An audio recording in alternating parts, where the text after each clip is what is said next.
आप देख रहे हैं मलिक न्यूज 24, नजर सच खबर पर। आज पत्रकार वार्ता के माध्यम से आदिवासी कांग्रेस के राष्ट्रीय अध्यक्ष विक्रांत भूरिया विधायक ने तथ्यों के साथ प्रदेश के आदिवासी बहुल क्षेत्रों, खासकर गुजरात और महाराष्ट्र की सीमा से लगे झाबुआ, अलीराजपुर, धार और रतलाम जैसे जिलों को शराब तस्करी के सुरक्षित कॉरिडोर और शराब तस्करों के अभ्यारण्य बनाए जाने का गंभीर आरोप लगाया है।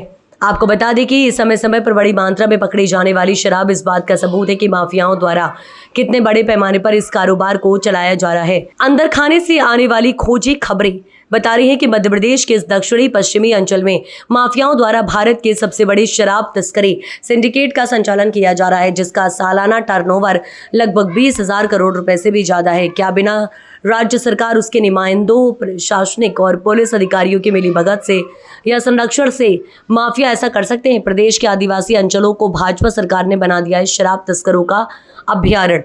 गुजरात बॉर्डर पर बने शराब तस्करी के साथ कॉरिडोर सरकार का प्रयोग है, संयोग है कि आदिवासियों के विरुद्ध साजिश। आदिवासी अंचलों में दहेज, दारू और डीजे यानी G3 के खिलाफ हमारा जन जागरण अभियान अब और तीव्र होगा। शराब माफिया से सरकार की साथ गांठ। सत्ता के संरक्षण के बिना शराब माफिया का एक ऐसा संगठित नेटवर्क संभव नहीं। आदिवासी इलाकों में शराब बंदी पूर्णतया लागू। सर, D3 अभियान के बारे में आप क्या बताना चाहेंगे? देखिए, D3 एक बहुत अनोखा अभियान है जो आदिवासी समाज में शुरू हुआ है। ये अभियान 5 से 6 महीने पहले पूरे समाज के सब सरपंच, तड़वी, पटेल सब लोगों ने मिलकर शुरू करा है। और इसमें जो समाज की सबसे बड़ी आदिवासी समाज की कुरीतियाँ हैं, चाहे वो दहेज हो, चाहे दारू हो, चाहे डीजे हो, उसको ख़त्म करने के लिए प्रतिबंध लगाया गया है।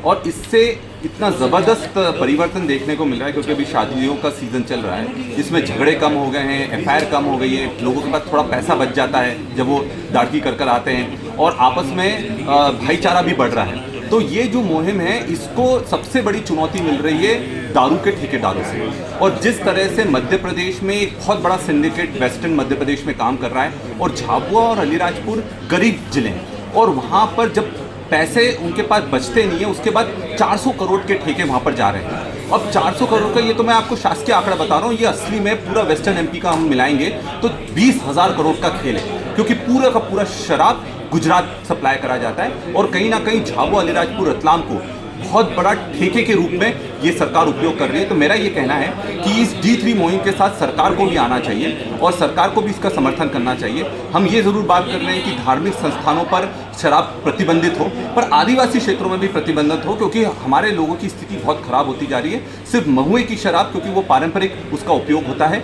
उसके अलावा सारी जो शराब है जो उनको बंद कर कर आदिवासी समाज का कल्याण होना चाहिए। एक मैं बहुत बड़ा आंकड़ा आपको बताना चाहूँगा कि जितना ये आदिवासी समाज को लाभार्थी योजनाओं में देते हैं, चाहे वो लाडली बहना हो, चाहे दूसरे हो, उससे ज़्यादा शराब में ये लोग उससे छीन लेते हैं। तो ये हकीकत है और इस पर रिसर्च हुई है, जो मैं आपको चीज़ बता रहा हूँ। तो आप एक तरफ तो बोलते हैं कि आप आदिवासियों का कल्याण करने के लिए उनको पैसा दे रहे हैं, मुफ्त में अनाज दे रहे हैं, और दूसरी तरफ उनके शराब के माध्यम से पूरा टैक्स चोरी कर रहे हैं, उनकी पूरी की पूरी पीढ़ियाँ खराब कर रहे हैं। तो मैं ये जो मांगे मैंने करी है, मैं चाहूँगा मुख्यमंत्री जी, सरकार इस चीज़ पर बहुत गंभीर संज्ञान लें और इस पर कोई कठोर कार्रवाई करते हुए D3 अभियान को शासकीय दर्जा मिलना चाहिए।